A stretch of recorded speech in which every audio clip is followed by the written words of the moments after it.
दुनिया की लगभग आधी आबादी महिलाओं की है। इतनी बड़ी संख्या में उपस्थित होने के बावजूद महिलाओं को अक्सर हाशिए, भेदभाव और उत्पीड़न का शिकार होना पड़ता है। इस असमानता से कई तरीकों से निपटा जा सकता है।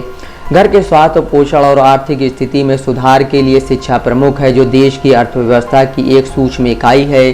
शिक्षा में लैंगिक असमानताएं, साथ ही साथ अन्य सभी सामाजिक और जनसांख्यिकीय संकेतक अत्यधिक लैंगिकवादी, लैंगिक भेदभावपूर्ण सामाजिक व्यवस्था में लड़कियों और महिलाओं की असमान स्थिति को दर्शाते हैं। जबकि भारत में हमेशा लैंगिक अंतर रहा है, मुस्लिम महिलाओं की स्थिति बिगड़ती जा रही है।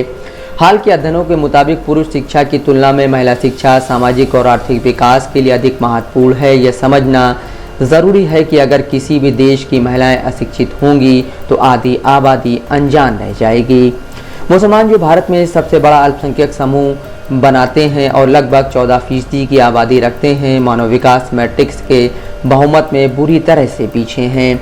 2011 की जनगणना के मुताबिक 62.41% मुस्लिम पुरुषों की तुलना में केवल 51.9% मुस्लिम महिलाएं साक्षर हैं, जो दोनों लिंगों क्रमशः 55.98 और 70.78 में उनके हिंदू समकक्ष की तुलना में बहुत कम है।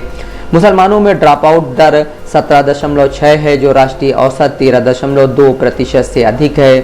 शीर्ष कॉलेजों में प्रत्येक 25 स्नातक छात्रों में से केवल एक और प्रत्येक 50 स्नातकोत्तर छात्रों में से एक मुस्लिम समुदाय से है। मुसलमान सभी पाठ्यक्रमों का एक छोटा हिस्सा बनाते हैं, विशेष रूप से स्नातकोत्तर स्तर पर, और अक्सर विज्ञान धारा की परिधि में हिस्सेदारी नगण्य के बराबर है। स्थिति तब और गंभीर हो जाती है जब प्रतिशत की गणना केवल मुस्लिम महिलाओं के लिए की जाती है।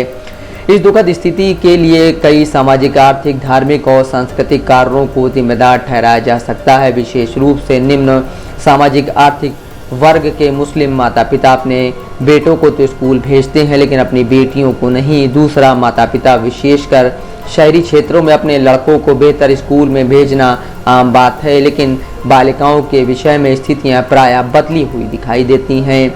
दिलचस्प बात यह है कि इस्लाम में जब शिक्षित होने के अधिकार की बात आती है तो महिलाओं की तुलना में पुरुषों को वरीयता नहीं दी जाती है। दोनों को अपनी शिक्षा को आगे बढ़ाने के लिए प्रोत्साहित किया जाता है।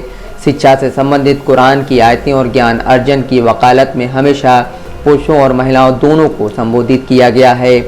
पवित्र कुरान सभी के लिए शिक्षा का विचार पहले आयत के शब्द इकरा पर प्रकट करता है, जिसका अर्थ लिंग तटस्थ महत्व को पढ़ना है, क्योंकि लड़कियों को जन्म के बाद अक्सर अरब में मार दिया जाता था।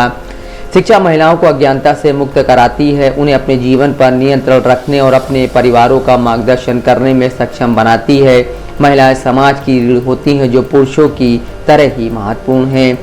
एक शिक्षित महिला एक बेहतर इंसान, सफल माँ और एक जिम्मेदार नागरिक हो सकती है। एक शिक्षित महिला अपने बच्चों की बेहतर शिक्षा के लिए प्रेरित करेगी ताकि वे बेहतर आनंद उठा सके। उन्हें बस अपने समाज से सही दिशा में थोड़ी प्रेरणा की ज़रूरत है। इंसावासी, दस्तक लाइव न्यूज़।